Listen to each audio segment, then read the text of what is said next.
എന്താ പരിപാടി? എന്താ ഞാൻ സാധനങ്ങൾ പുതിയ സ്റ്റോക്ക് വന്നിട്ടുണ്ട് കേട്ടോ. എല്ലാവരും വന്നോളി മക്കളെ, പുതിയ സ്റ്റോക്ക് വന്നിട്ടുണ്ട്, പുത്തൻ പുതിയ സ്റ്റോക്ക് എല്ലാം.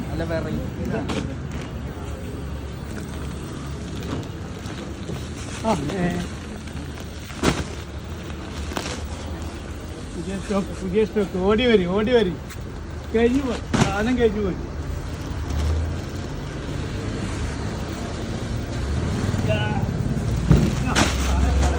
കാലം മുട്ടി പോകേട്ടൻ്റെ അടിപൊളി സാധനം ആയതുകൊണ്ടല്ലേ? അതുകൊണ്ടാണ് അതിന് പുടവാന്ന് എഴുതിന്റെ മക്കളെ.